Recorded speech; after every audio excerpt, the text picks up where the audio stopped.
actually women empowerment ante adi chala broad term andi.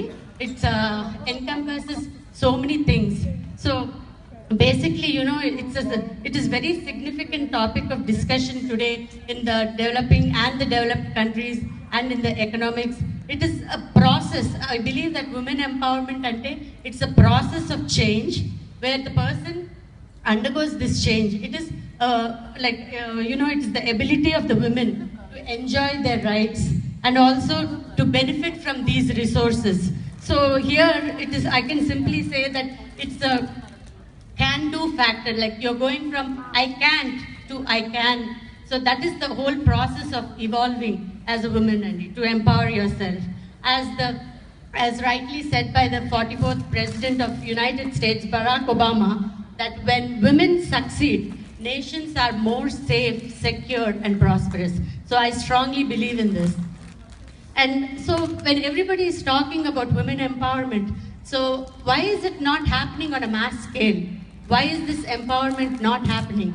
We are talking, but we do not see. This is because of the fact that there's violence.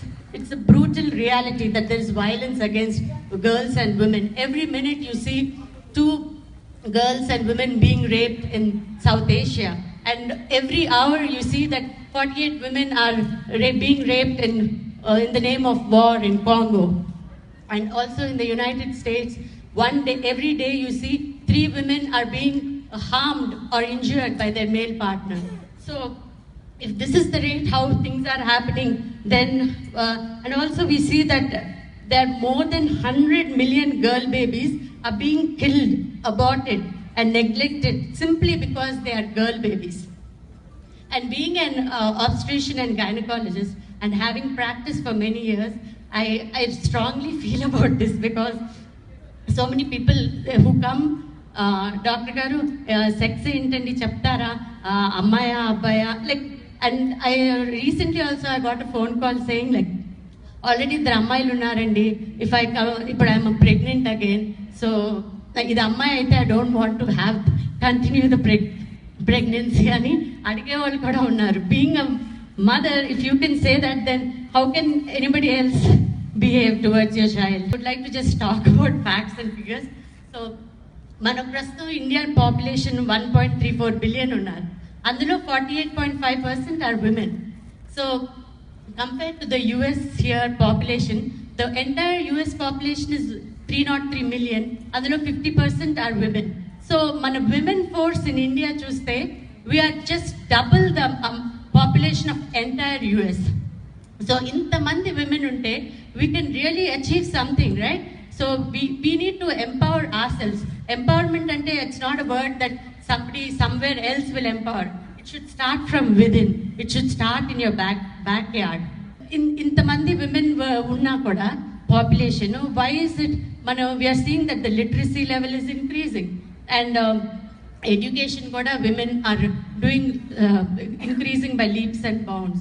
Kani why are we not step in the workforce? So because when we compare as women, we have less working women workforce when we compare ourselves to the other countries. So what is the reason for this? There are so many barriers here. The first one I would say would be the cultural barrier. That is, it starts with our parents. I mean, I'm not trying to blame parents, but I should say that I'm really proud of my parents, because my father raised 4 girls and 1 son, and he raised me like a boy, and I'm here today for the way he raised me. So he's supporting husband and sons. So I feel every woman should have this kind of support. So then this cultural, so if you overcome this cultural norm, then there is this societal factor where they think that women cannot do certain things and stuff like that. So even to overcome my women munduku velli educate ayi, they are trying to take up jobs, work cheddam anukunte, then there are these structural constraints. And then later on, when the woman gets married, she has to drop out of her job because of having the burden to raise the children. And also the employer may not provide equal opportunities or maternity and child care support undakapochu. So that's another reason. So ilaga cheppukuntu velte there are so many reasons And another thing is this sexual harassment, and then the gender inequality in workforce. So on and so forth. ఇలాంటివన్నీ కారణాలు అయినప్పుడు so how can we overcome these barriers? So can anyone tell me, is there a way to overcome such barriers? I feel the one and most important thing for every woman is being educated. Education is the key. Education is the key. I strongly believe in that. Growing up, చిన్నప్పటి నుంచి మా అమ్మ నాకు చెప్తుండేది, like మనకేమి ఆస్తులు లేవు, నీ ఎడ్యుకేషనే నీ ఆస్తి, నువ్వు if you are educated you can empower yourself and others. అంటే my mother did not say empower, but in her own words she said.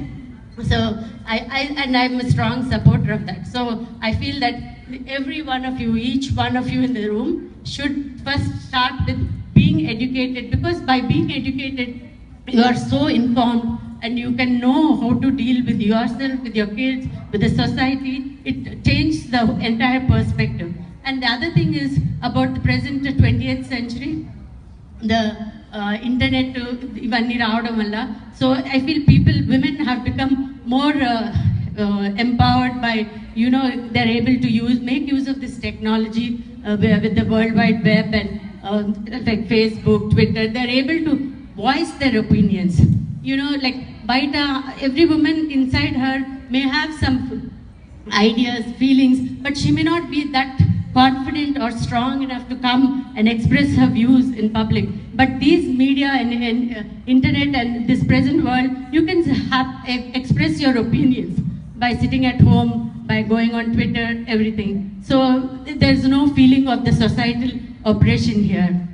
You know, I feel now I would just like to quote what Malala Yousafzai had said, you know, we realize the importance of our voice only when we are silenced. So always speak up for yourself, and when you believe it is right, you don't hesitate to say no. How many of you have really said no to your father or your husband when you strongly believe that he's not right? Do we? Sometimes, though, there she is. And maybe even I'll put my hand up. No, but then the confidence, when you do that with confidence, first time they may say there may be some trouble, but later on they'll go. I know, yes. So I feel you should be that confident woman, you know, where when you believe that something is right, just speak up for yourself and for the others also.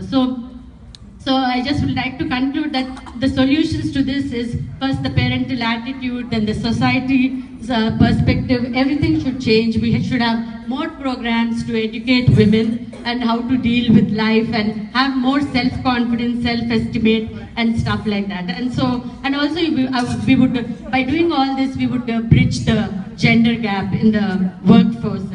So I wanted to talk about women's health and screening programs, but my previous speakers have already touched upon this breast cancer screening and colorectal screening. But I would, as a gynecologist, I would like to tell you that I would advise all of you to vaccinate your adolescent girls and boys with the HPV vaccination, which is human papilloma virus vaccination, because most of us are aware of breast cancer screening, then pap smear screening and colorectal screening, but some of us are not aware of this HPV vaccination. So we think that HPV vaccination is only for girls, but it is for the boys too, because apart from the cervical cancer, it helps in preventing other cancers like mouth, anus, penis, all these. So I think you should go ahead and believe in this vaccine preventable diseases. So I would like to conclude by saying that a strong woman stands up for herself, but a stronger woman stands up for everybody else. Thank you.